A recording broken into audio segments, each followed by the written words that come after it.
tu vois ça écrit. Ah, ça déjà pris. Ah, c'est du...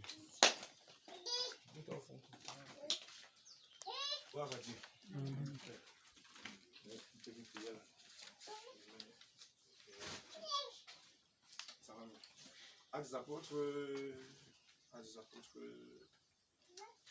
2, Actes des apôtres 3, pardon, au verset 40 en descendant. Quelqu'un à la page là-bas? On peut commencer à lire. Actes des apôtres 2 à partir Actes des apôtres 3, à partir du verset... Actes des apôtres 2, pardon, à partir du verset 40.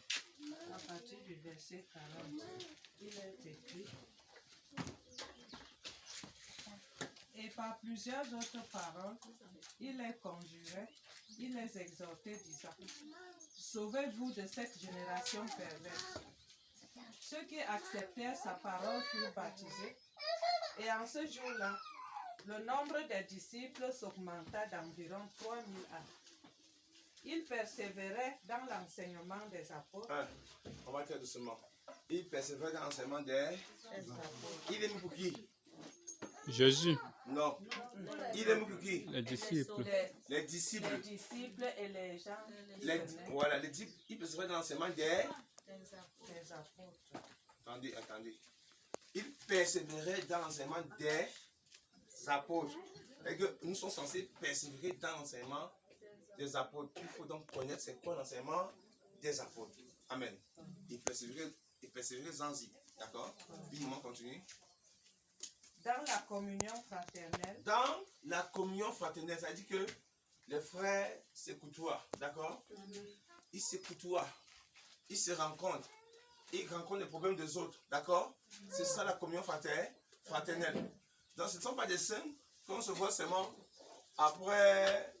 Peut-être si c'est le repas du Seigneur, on se voit seulement le temps là. Bon, faux. Puis on décide qu'on mange le repas du Seigneur, c'est là qu'on se voit. Non. Vous devez vous côtoyer. Amen. Oui.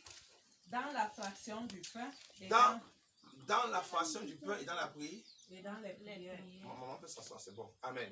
Donc, on note 4 choses ici, dans lesquelles les premiers chrétiens persévéraient. On a noté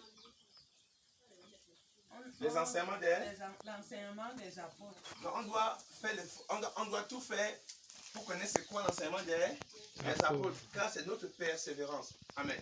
Amen. Ils persévéraient dans la communion fraternelle. La communion fraternelle. C'est-à-dire des frères se connaissent. Amen. Amen. Les frères se visitent. Les frères se côtoient. Alléluia.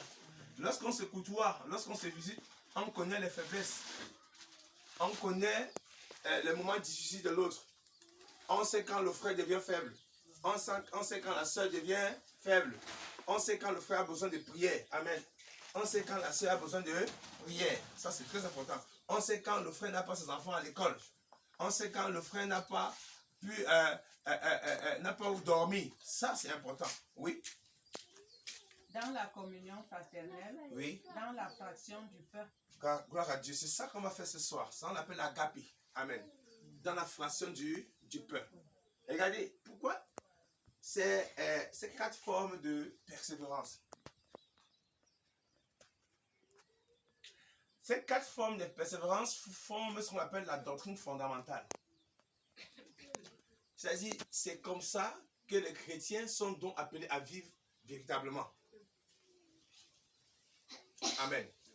Et notez ceci, que la fraction du pain n'est pas le repas du Seigneur. On viendra là-dessus. Amen. Ça, c'est la fraction du pain.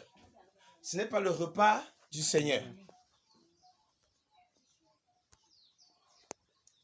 Gloire à Dieu. Ça, c'est la fraction du pain. Ce n'est pas le repas du Seigneur.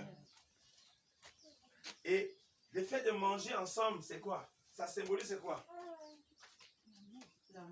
Oui. La fraternité, oui. Le partage. Le manger ensemble. C'est-à-dire, et notez ceci. Plus on disait qu'ils étaient dans un même lieu. Comme c'est peut-être ici, en Bancomo. C'est pas normal que pendant que toi tu manges bien, l'autre doit affamer. Ça c'est clair. Amen. C'est pourquoi ils aimaient la fraction de pain. Ils aimaient manger ensemble. Ça c'est l'agapé. Amen. Et lorsqu'ils mangeaient, ils chantaient les cantiques. Ils étaient contents. Ils étaient joyeux. malgré les épreuves, malgré les difficultés, malgré tout ce qu'il lui traversait, quand ils se rassemblaient en famille, même pour manger seulement, amen, la fraction de pain, il y avait beaucoup de joie. Alléluia.